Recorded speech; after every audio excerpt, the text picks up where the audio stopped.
I'm Jesus, I'm descendant of God, and you lock me up! Watch this!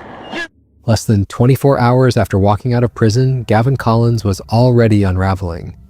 On the morning of Good Friday, April 19th, 2019, the people of Mansfield Woodhouse were going about their morning completely unaware that a stolen car was tearing through their residential streets with a man behind the wheel who believed he was the Son of God. Collins had been released the day before under a home detention curfew scheme, a policy that allows low-risk inmates to serve the remainder of their sentence at home while transitioning back into society. But when his friend picked him up from the prison gate on April 18th, something was already clearly wrong. He was talking strangely, behaving erratically, acting like a man whose grip on reality was already slipping fast. By the next morning, it had escalated into something far worse. Collins walked into a neighbor's house, threw a bag of prescription medicine on the floor, and began unplugging electrical items, claiming they were the work of the devil. He then walked into another neighbor's home, grabbed their car keys, and drove off. What followed was captured on dashcam footage recovered from the wreckage afterward. Collins cutting through oncoming traffic at extreme speeds, ripping the rearview mirror clean off the windshield, screaming that he was a descendant of God and that anyone who refused to listen would go to hell. Descendant of God, and you lock me up! Watch this! You think I'm strong? Wait until you meet my of him, because ultimately he'll give her an ultimatum: either listen to Gavin, Mum, or you're gonna go to hell. He'll disown you, and so will I, but it's now grandma's. He crashed that first car into a house in Skegby, Nottinghamshire. The homeowner standing in the front garden had to dive out of the way. Collins climbed out of the wreckage, demanded the man's keys, and when he refused, walked to the road where a woman had stopped to check if anyone needed help. He forced his way into her car, drove a short distance, threw her out, and kept going. That was the second car. Within minutes, he had crashed that one too. Despite 2 serious car crashes, Collins showed absolutely no signs of pain or exhaustion. That alone should tell you something about the state he was in. He broke into a third home where a mother and her 2 children were sitting down for breakfast. He approached them and drew crosses on their foreheads using his own blood from his wounds. Then he demanded her car keys and threatened the lives of her children until she handed them over. That was the third car, and the one he used to kill 87-year-old Terry Radford. Terry was a retired teacher standing near a bus stop on Worcester Avenue. He had spent years caring for his wife through severe dementia before losing her just 7 months earlier. After everything he had given, he was finally starting to look forward again. 3 foreign holidays planned for later that year. But as Collins came down Worcester Avenue and spotted Terry at that bus stop, he shifted into reverse and accelerated directly toward the pavement. The car mounted the curb and crushed Terry against the shelter with enough force that he died at the scene.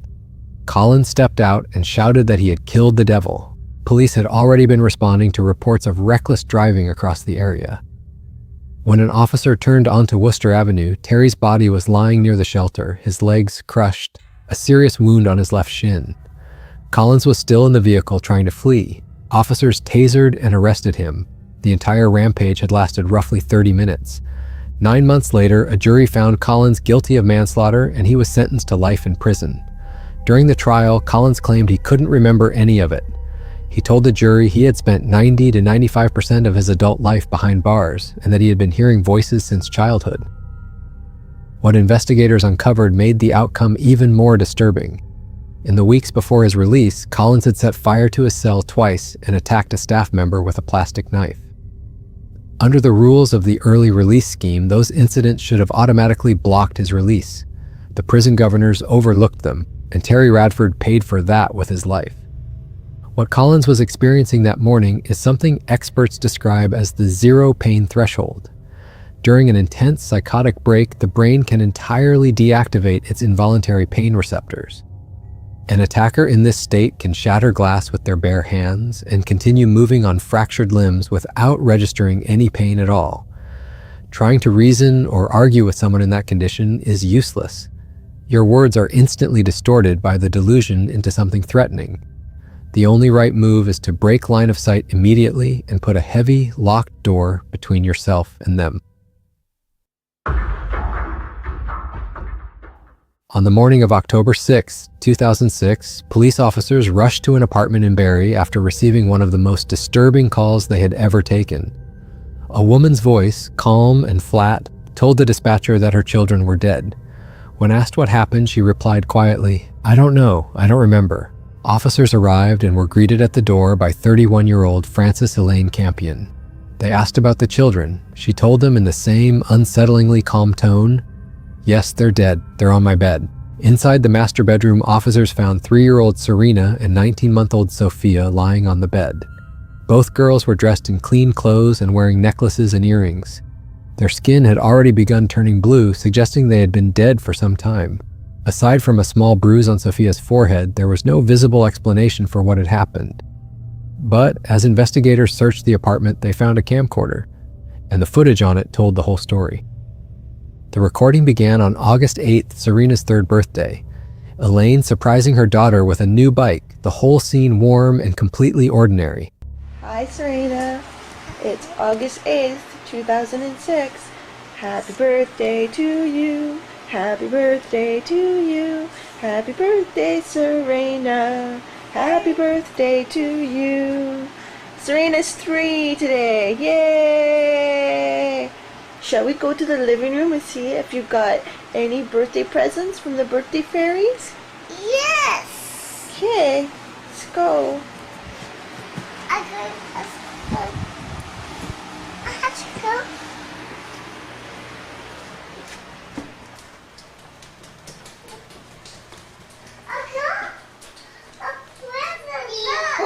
What is it? It's a bike. A few clips followed showing the family just spending time together, nothing unusual, nothing alarming. Love you. This much. Oh, I love you more than that. But the third recording, dated October 2nd, was where everything changed. The tone shifted immediately. Elaine spoke directly to camera about the abuse she claimed to have suffered at the hands of her ex-husband Leo. Physical, emotional, mental, all of it said out loud in front of her 2 young daughters. Oh, yes, this is a deplorable, horrible, messy, filthy apartment that supposedly my 2 children and I live in, and it's just a horrible, horrible mess. Yeah. I think Diego Campione is totally in the wrong, and I hope he burns in hell for all his sins. The same as Leonardo. All I wanted to do was take care of my 2 little girls and live happily ever after the 3 years of physical, emotional, and mental abuse that I endured tremendously by Leonardo Campione, and in the past year from Anna and Diego Campione, the mental and emotional abuse, which wouldn't stop, and I had CAS keep bringing these 2 people into my life over and over again when I kept telling them the amount of mental and emotional abuse it was causing my 3-year-old daughter Serena and I and Sophia. It was horrible and uncalled for, and I want justice to my family for what they have all done to us. I cried out for help. They should have. Leo had a history of domestic violence. He had at one point kicked Elaine in the stomach while she was pregnant, which led to charges and eventually their divorce. But at the time of this recording, Leo was fighting her for custody of the girls, and the legal battle had pushed Elaine to a breaking point. She had already been admitted to a psychiatric ward twice in the years prior.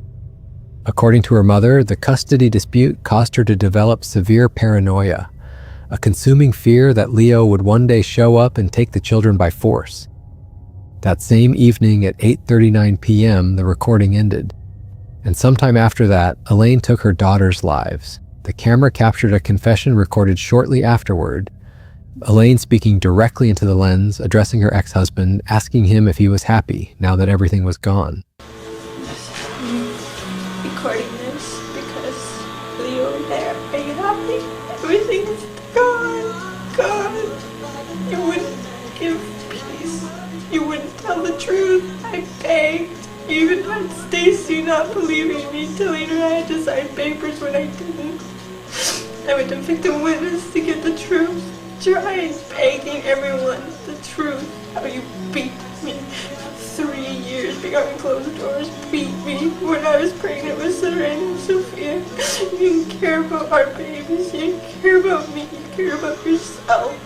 You wanted to win, you won. Are you happy? How does it make you feel?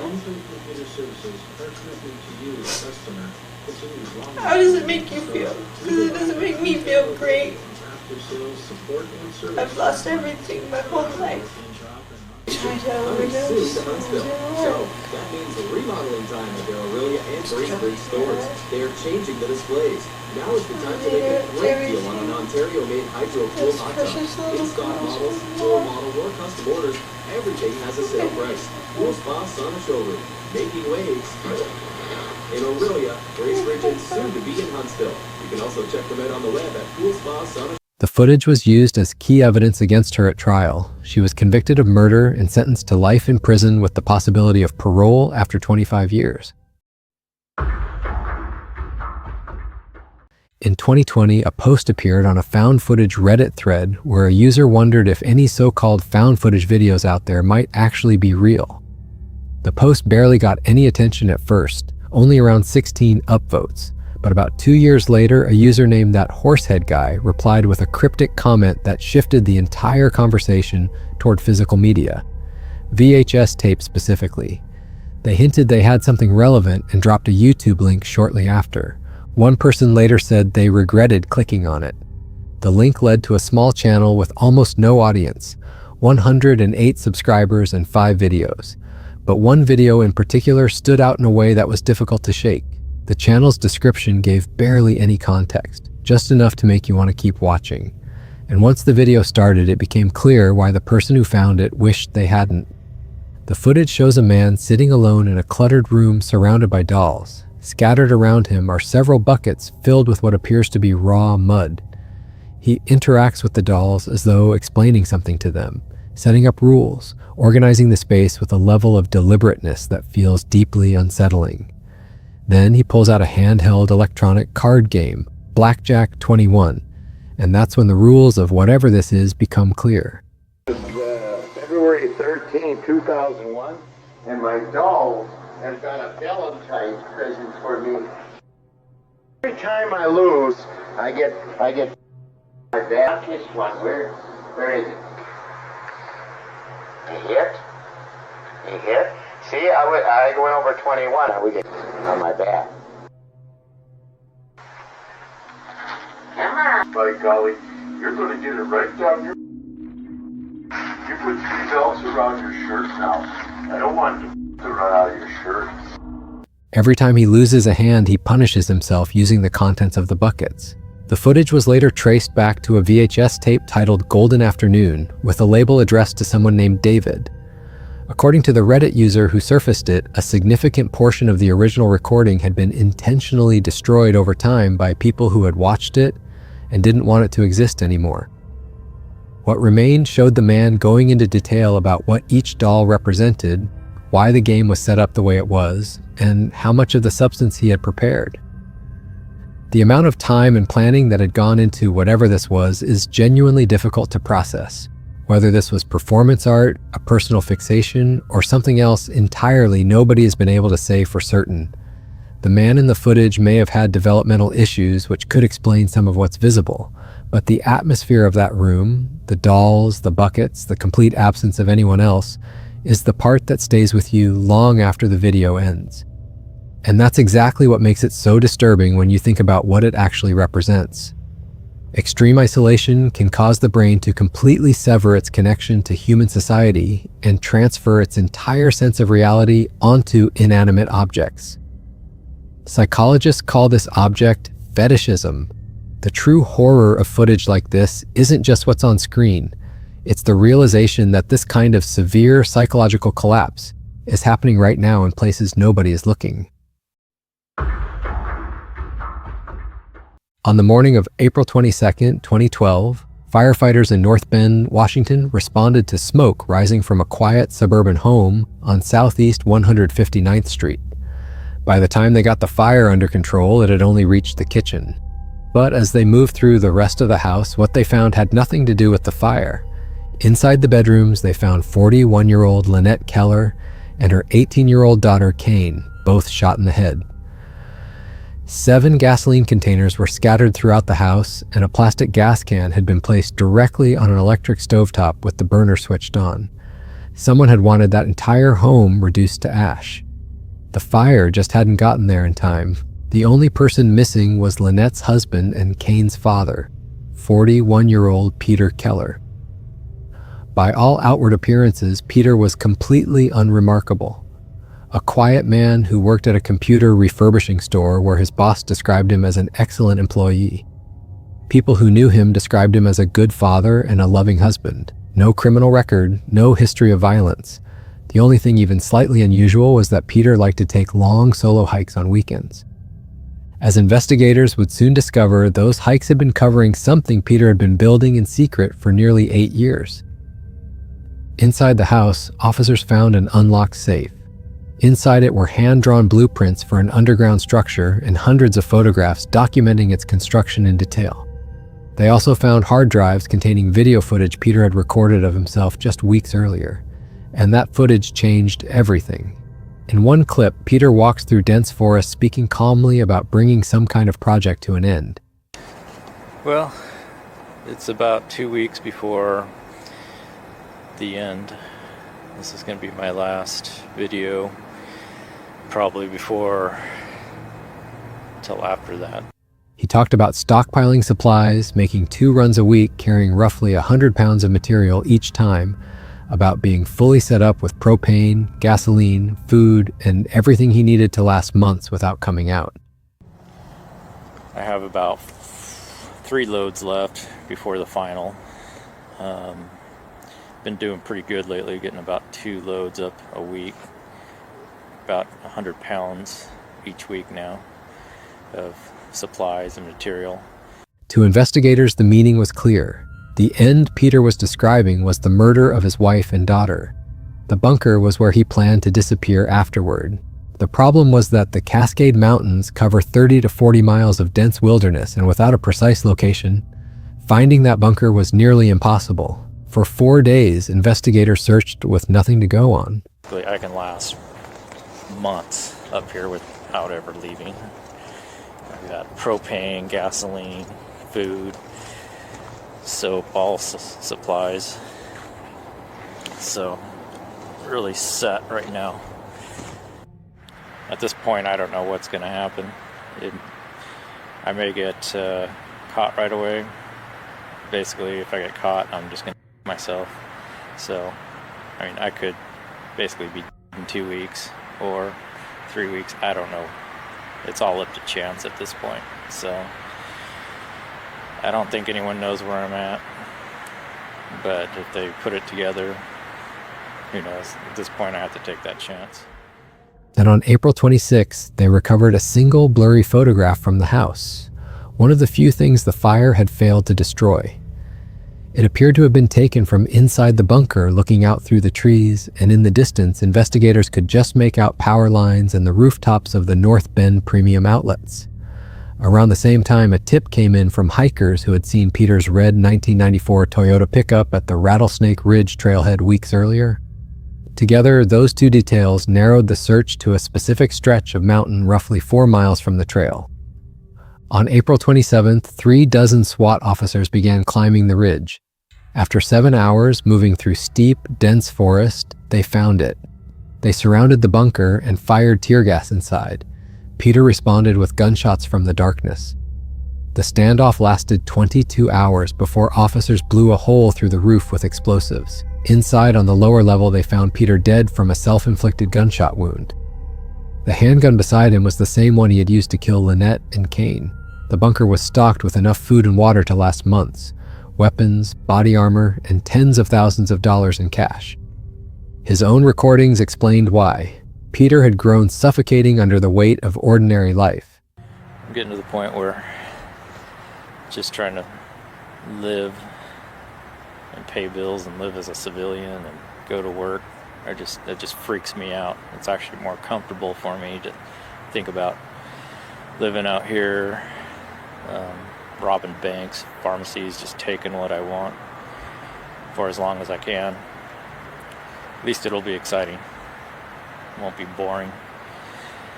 and I don't have to worry about Lynette or Kayleen, and everything will be taken care of. It'll just be me.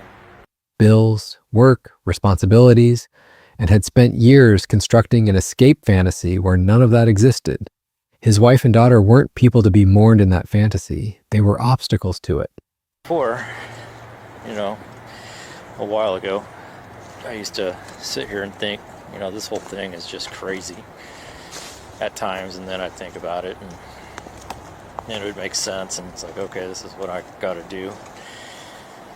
But, now, I guess with time, I just think that way all the time, that this is what I gotta do. I don't even question it anymore. It just seems like everything makes so much sense now. After the case closed, Lynette's family used the money recovered from the bunker, along with the rest of Peter's estate, to establish the Kane Keller Memorial Scholarship Fund at DeVry Institute of Technology, the same school Kane had been hoping to attend before her father decided to end that dream. On January 8, 2005, a man named Martin found a package in his mailbox. No label, no note, nothing to identify who had sent it. Inside was a single videotape. He put it in his camcorder and pressed play. What he found on it was shocking, not because it was the work of a stranger, but because he recognized the face on screen immediately. The man in the video was his close friend, Ricky Rodriguez, and Ricky was calmly displaying a padded power drill, gags, duct tape, a soldering iron, and a long knife while explaining exactly what he was about to do with them and why. I'm not trained in torture methods, which is what I'm gonna have to make do. I got my drill here. The reason why it's got this padding on it is just to try to silence it a bit because I'm in an apartment. I got gags, socks, I got lots of duct tape. I got a soldering iron, sheets. It's rather crude implements.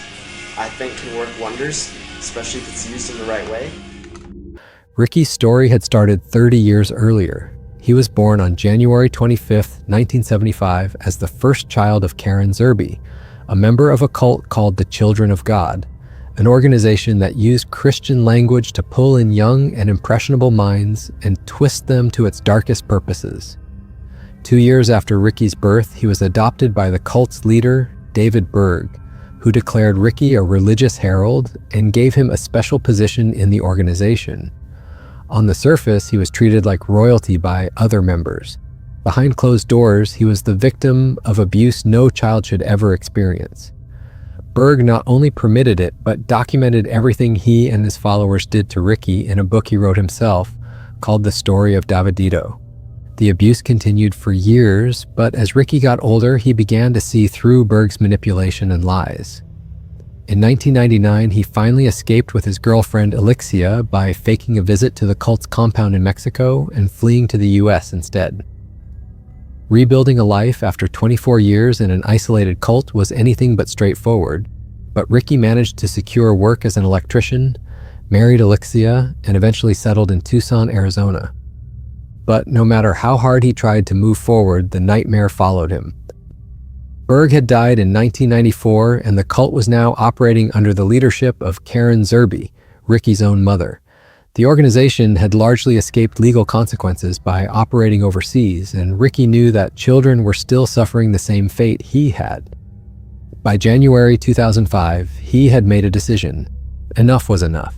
The hour-long video he recorded and mailed to a handful of close friends and his wife laid it all out. His plan was to contact his former nanny, Angela Smith, one of the people directly involved in his abuse, invite her to dinner at his apartment in Tucson, and force her to give up the whereabouts of other cult members by any means necessary. He was clear about his intentions. He was also clear that this wasn't about what he wanted. It was about what he felt he needed, a need for revenge, a need for justice, something he said he could no longer go on without. There's this need that I have. This need, it's not a want, it's a need, and I wish it wasn't, but it is. It's a need for revenge. It's a need for justice. Because I can't go on like this. On January 8th, he mailed the copies and then carried out the plan. What information he managed to extract before taking Angela's life is unclear. Afterward, he got into his car and drove to Blythe, California, where he checked into a motel and called his wife to tell her what he had done and what he intended to do next. But somewhere between the plan and that phone call, something had broken. Taking Angela's life hadn't brought what he thought it would. He told his wife it was the hardest thing he had ever done. He couldn't go through with the rest of it. On the morning of January 9th, officers found his car in a parking lot a few miles from the motel. Ricky was inside. He had taken his own life. As for the cult, it remains active to this day, still operating under his mother's leadership. What Ricky's story represents is something that takes decades to fully detonate. Experts call it the trauma fuse. High-control cult environments completely rewire a child's brain to accept extreme violence as normal. Decades later, that internal loop can act like a slow-burning fuse, convincing a survivor that mirroring the methods of their abusers is the only path to psychological freedom. But as Ricky himself discovered in that final phone call, taking revenge never heals the scars. It only destroys whatever piece of themselves they had managed to hold on to.